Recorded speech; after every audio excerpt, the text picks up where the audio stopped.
ரெண்டு பேருக்கு தான் போட்டிய. ஒன்று அழுவினிக்கும், இன்னொன்று புழுவினிக்கும்.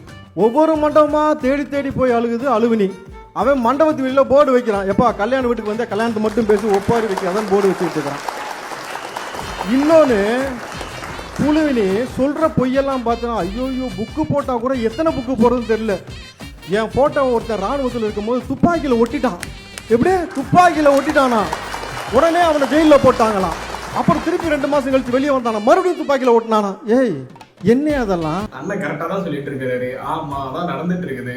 அதாவது டிஎம்கே என்டிகே ரெண்டுக்கும் ஒரு கள்ள கூட்டணி ஒன்று இருக்குது தெரியலையான. அதான் வெளியே தெரிய ஆரம்பிச்சுட்டானே, அவங்க தான் ஒரு கள்ள கூட்டணியில் இருக்கிறாங்க அப்படின்ட்டு அவங்க சொன்ன மாதிரி கண்டிப்பாக இதான் நடந்துட்டு இருக்குது. 2 பேரும் தேடி தேடி போகிறாங்க.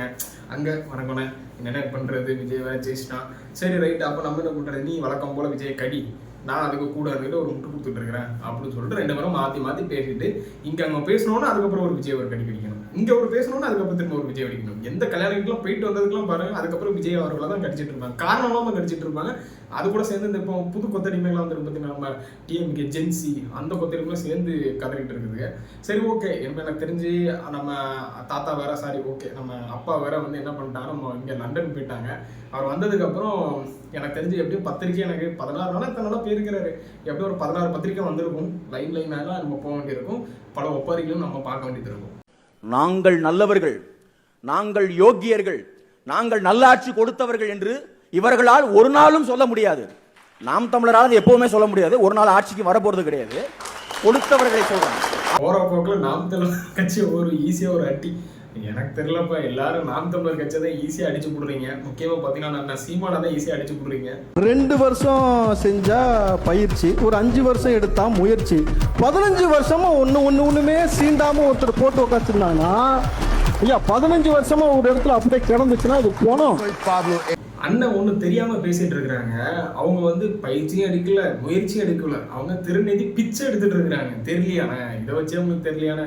ஏதோ கார்லாம் பின்னாடி நிற்குதா, நமக்குலாம் இல்லைங்க, நமக்கு சைக்கிள் வாங்குறக்கே வக்கு இல்லை. அங்கே பார்த்தீங்கன்னா திருநெதி பிச்சைலாம் எடுக்கிறாங்க. ஆனால் கார் எங்கேருந்து வருதுன்னு மட்டும் தான் தெரியல. கேட்டால் நண்பர் கொடுத்தாங்கன்னு சொல்லுவாங்க. எதுக்கு நமக்கு தேவை கேட்டால் அப்படி தான் சொல்ல போகிறோம். நாங்கள் என்ன திருநெதி பிச்சையில் இருந்தால் நாங்கள் எடுத்து சாப்பிட்டோன்னு சொல்லுவானுங்க. கணக்கு கேட்டால் கணக்கு கொடுக்க மாட்டானுங்க. ஏன்னா மக்கள் பணத்தில் தான் வாங்கி சாப்பிட்றீங்க. சாரி மக்கள் பணத்தில் தானே நீங்கள் மக்கள் பணி செய்கிறீங்கன்னு சொல்லிட்டு உருட்டுறீங்க. கணக்கு கேட்டால் கொடுக்க மாட்டேங்களாடா. ஏன் இதே இது உனக்கு வேற வேணா கொடுத்தா, அந்த மாதிரி நண்பன் கொடுத்தான்னு சொன்னா எவனும் கேட்க மாட்டான். சரி உங்க நண்பன் கொடுக்க நீ செலவு பண்றான்னு சொல்லிட்டு போயிடலாம். மக்கள் பணத்துல வாங்குற மக்கள் திறனிதி பிச்சையில நீ வாழ்ந்துக்கிட்டு நீ ஒரு கணக்கு கேட்டா கணக்கு கொடுக்கறதுல பெரிய மயிர் மாதிரி உட்காந்து பேசுறீங்க, மயிராண்டிக்கலாம் அப்படின்னு சொல்லி. ஐயோ மயிர்னு சொல்லணும்னா கெட்ட வார்த்தை நினைச்சிடாதீங்க. நம்ம சீமானங்கன்னா மயிரை எவன்டா கெட்ட வார்த்தையா மாத்தினதுன்னு சொல்லிட்டு உட்காந்து பேசணும். அதனால மயிருன்னு சொன்னா பிரச்சனை இல்லை, சாட்டை மகன் மயிறு அப்படின்னு சொன்னா கூட பிரச்சனை இல்லை, சாட்டை மயிருன்னு சொன்னா கூட பிரச்சனை இல்லை. கரெக்டு தானே? சாட்டை மகன் சாட்டை எனக்கு தெரியும். தயவு செய்து நீங்கள் இனிமேல் இதுபோல் அழைக்கிற போது அரசியல் கட்சியில் இருந்து ஒரு இடமாவது சட்டமன்றத்தில் இடம்பெற்றவர்களை அழைத்துத்தான் நீங்கள் விவாதிக்க வேண்டுமே ஒழிய சும்மால் உட்காந்து இத்தனை ஆண்டு காலமாக என்று கறிக்கஞ்சி கார்த்தி நீங்களே உசுரோடு இருக்கிறியாடா? அப்பவே கிளம்பி போயிருக்க வேண்டாம் போல. அந்த வார்த்தை சொன்ன உடனே கோவப்பட்டு சோத்துல கொஞ்சமாவது உப்பு தெரியுமா ப்ரோ, தூத்துக்குடியில நிறைய உப்பு இருக்குது, அந்த உப்புல பாருங்க இதான் உப்பா அப்படின்னு சொல்லிட்டு பார்த்துட்டு உப்பு போட்டு திங்கிற வந்து அந்த கொஸ்டின் கேட்டோன்னே எஞ்சி வெளியே போயிருக்கணும்டா. மாணவ ரோசம் இல்லாத மாதிரி அதில் உட்காந்துட்டு எனக்கு என்ன எவனா சொன்னா எனக்கு என்ன, என்னையா சொல்றீங்க, என் அண்ணனை தானே திட்டுறீங்க அப்படின்னு சொல்ற கதையா உட்காந்துருக்கியாடா. சோத்துல கொஞ்சமா உப்பு போட்டு கேட்டவொடனே இந்த கேள்வி சொன்னோன்னு அப்படியே கிளம்பி போயிருக்கணும்டா. அக்கு இல்லை, அதாவது டெபாசிட் வாங்குறதுக்கு துப்பு இல்லை, வாய்க்கு மட்டும் குறைச்சலடா உங்களுக்கு. இந்த வாயால தான் இவ்வளவுக்குள்ள கெட்டு போயிருக்கிறீங்க. தமிழ் தேசியம் அப்படின்னு சொல்ற ஒரு போர்வைக்குள்ள ஒளிஞ்சிட்டு இருக்கீங்களே தவிர நாங்க தமிழுக்காக நிற்கிறோம், தமிழ்நாட்டு மக்களுக்காக நிற்கிறோம், தமிழனுக்குலாம் ஒண்ணு நிற்கிறோம் அப்படின்னு சொல்லிட்டு ஒரு உருட்டிட்டு நீங்களும் கட்சியை நடத்தினதான் பாக்குறீங்க. பாவம் பாதி தொண்டர்கள் புரிஞ்சு வெளியே வந்துட்டாங்க. இந்த 4% தான் நீங்க திறனதி பிச்சை எடுக்கணும் ப்ரோ. இனிமே கார்த்தி ப்ரோ இன்னும் இருக்கியா ப்ரோ? நீங்களா எப்படிப்பட்ட நிர்வாகம்? ஆளுநர் வந்து அவர் அடாவித்தனம் பண்றாரு, மாநில சுயாட்சி மேல கை வைக்கிறாரு. ஆனா இந்த தாவேகா வந்து மாற்றா இருக்க போதான். நிறைவா ஒரு செய்தி தான். இல்ல இவ்வளவு பேசுறீங்க, மாற்றம்னு 15 ஆண்டுகளுக்கு மேல பேசுறீங்க. ஆனா உங்களை மக்களை நம்பலையே, இவங்களை தானே நம்பி. அதாவது நம்ம கறிக்கஞ்சி என்ன சொல்றாருன்னா வரலாற்று பிள்ளையா. ஏண்டா 15 வருஷமா புடுங்கிட்டா இருக்கீங்க நீங்க. 15 வருஷமா இந்த மக்கள் உங்க மேல நம்பி இருந்தா 5 வருஷத்துல ஆட்சி கொடுத்துருக்கீங்களா, கொடுத்தாங்களா, கொடுக்கல? சரி, அடுத்த 5 வருஷத்துல கொடுத்துருக்கீங்களா, கொடுத்தாங்களா, கொடுக்கல? சரி, இப்போ இந்த எலெக்ஷன்ல கொடுத்துருக்கீங்களா, கொடுத்தாங்களா? எனக்கு தெரியும், நீ கடைசி வரைக்கும் இப்படிதான் தெரியும். உங்களோட சுயரூபம் எல்லாருக்கும் இங்க பாதி மக்களுக்கு தெரியும். இது என்ன இந்த அண்ட புழுகு ஆகாச புழுகு அந்த மாதிரி கதையாதான் கடைசி வரைக்கும் புழுகிட்டு தான் இருக்க போறான்னு சொல்லிட்டு ஒரு பையன் உங்களை மதிக்கலடா. அதான் புரியுதா? கடைசி வரைக்கும் இப்படியே கிடந்து ஒப்பாரி வச்சுக்கிட்டு ப்ரோ ஜீரோ பாருங்க அந்த கதையாக தான். டெபாசிட்டும் வாங்காம எங்கேயாவது வாசியில் ஏதாவது நீ ஜெயிக்கணும்னு நினச்சாலும் ஜெயிக்க மாட்டீங்க. அதாவது உங்ககிட்ட ஒரு சீட்டை கொடுத்து பொது தொகைன்னு சொல்கிறாங்கல்ல, அந்த இடத்துல டிவிக்கேவும் நிற்கலை. நாம் தமிழர் கட்சி மட்டும் நிற்கலங்கப்பா, நாங்கள் யாருமே நிற்கல அப்படின்னு சொன்னோம். உங்கள் அண்ணன் ஜெயிச்சாலும் உங்கள் நொண்ணை என்ன தெரியுமா பண்ணுவார்? போயிட்டு ஐயா மன்னித்து கொள்ளுங்கள், இல்லை அப்படி கூட போட மாட்டார். ஏதோ இவிஎம்னு குளறுபடி நடந்திருக்கு, எனக்கு இந்த ஓட்டெலாம் எனக்கு விழலை, அதனால என்ன பண்ணுறீங்கன்னா இந்த தேர்தலில் மறு தேர்தல் நடத்துங்க, இல்லைன்னா நான் என்ன பண்ணிடுறேன், ராஜினாமா பண்ணிட்டு வெளியே போயிடுறேன், நான் ஜெயிக்கல அப்படின்னு சொல்லிட்டு உங்கள் அண்ணன் எழுதி கொடுத்துட்டு வரலாம். பார்த்துருமா? உங்கள் அண்ணன் அதுக்கு தாண்டா லைங்கி. உங்கள் அண்ணன் நினச்சாலும், உங்கள் அண்ணன் இல்லை தமிழ்நாட்டு மக்கள் நினச்சாலும் உங்கள் அண்ணன் நினைக்க மாட்டார் நான் ஜெயிக்கணும்ட்டு அப்படின்ட்டு.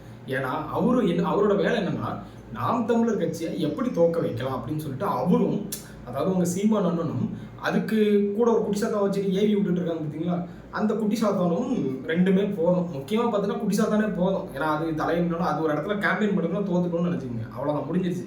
அது கேம்பெயின் பண்ண ஸ்டார்ட் பண்ணிட்டாலே, அது பேச ஆரம்பிச்சாலே அது முடிஞ்சிருச்சு. என்ன பண்ணுறீங்க அப்படின்னா, அடுத்தெல்லாம் எலெக்ஷன் வருது அப்படின்னா கொஞ்சமாவது ஓட்டு வேணும், அந்த 4% வேணும்னா சாட்டைக்கு ஒரு பிளாஸ்டிக்கை போட்டு ஒட்டி எங்கேயாவது கொண்டு வச்சிருங்க. இல்லைன்னா எங்கேயாவது சூனிய பொம்மை மாதிரி அந்த இடத்துல நில்லுப்பான்னு வச்சுருங்க. கூட்டத்துக்குலாம் கூட்டு போயிடாதீங்க, ஒரு பையன் என்னமோ ஓட்டு போட மாட்டான். புரிஞ்சுக்கிட்டா சரிதான். இல்லை இவனையே வச்சு கூட்டுக்கலாடி மாதிரி கூட்டே வச்சு சுற்றுறீங்க அப்படின்னு நினச்சிங்கன்னா கஷ்டம்ப்பா. நாம் தமிழர்னு ஒரு கட்சி அது முடிஞ்சிருச்சு. இருந்தாலும் பாவம் போகிற இடத்துலலாம் சீமான் புழக்கப்பட்டு இருக்கிறார். சரி, புழக்கணும், நல்லா தான் இருக்குது, ஜாலியாக இருக்குது. லாஸ்ட்டாக நான் ஒன்று சொல்லிக்கிறேன், இந்த நாம் தமிழர் கட்சி கரெக்டான வேலை போகுதான்னு கேட்டிங்கன்னா சத்தியமாக இல்லை, தப்பான வேலை போகுது. முக்கியமாக பார்த்தீங்கன்னா இந்த மேலே இருக்க நிர்வாகிகள் ஒரு சில பேர் தான். அவங்களுக்கு அதாவது எப்படின்னா, கட்சியை நல்வழி கொண்டு போகிறவங்கலாம் வெளியடிச்சு பற்றிடுவாங்க. நீ யாரா எனக்கு ரூல்ஸ் போடுறது, நீ யாரா இதை பண்ணுறது, நான் சொல்கிறதாண்டா நிப்பாட்டுவேன், நான் சொல்கிறதாண்டா கேட்கணும் அப்படின்னு சொல்லிட்டு அத்தனை பேர் அடிச்சு பற்றி விட்டுறது. இப்போ எடப்பாடி பத்திர மாதிரி அந்த மாதிரி இவங்களும் பற்றி விட்டுறது. பற்றி விட்டு இவங்க ஒரு கூட்டணி வச்சுட்டு எப்படி இவங்க மீட்டிங் போடுவாங்க அப்படின்னா, எப்படி நம்ம தோக்கலாம் அந்த இடத்துல, எப்படி இந்த இடத்துல நம்ம ஜெயிக்காமல் இருக்கிறதுக்கு என்ன வழி அப்படின்னு சொல்லிட்டு இவங்க மீட்டிங் போடுவாங்க. எப்படி இந்த 8 நாளாக கொண்டு வந்தாங்கன்னா அதுக்கு ஒரு மீட்டிங் போடுவாங்கன்னு நினைக்கிறேன். உருப்படியாக ஒரு கட்சியை நடத்துறதுக்கு வழி இல்லாமல் இருக்கிறீங்க. தயவு செஞ்சு தமிழ் தேசியம்னு சொல்லிட்டு என்ன ஏமாத்திட்டு இருக்காதீங்க. உண்மையில நாங்கள் இப்படி தான்ப்பா அப்படின்னு சொல்லிட்டு போங்க. இல்லைன்னா ஒரு நல்ல அரசியல் எடுத்துவீங்க. இன்னும் நீங்கள் ஆட்சியில் இல்லாத போதிலும் விஜய் அவர்கள் தான் கடிச்சிட்டு இருக்கீங்க. இப்போ ஆட்சியில் இருக்கும்போது விஜய் அவர்களுக்கு அடிக்கிறீங்க, ஆனால் சம்மந்தம் இல்லாமல் கடிக்கிறீங்க. அதான் பிரச்சனை. தப்பு நடந்தால் தப்பை எடுத்து பேசுங்க. அதை விட்டுட்டு சம்மந்தம் இல்லாமல் நீங்கள் ஒரு வசைப்பாடுறதெல்லாம் எப்படி எடுத்துக்கிறது தெரில.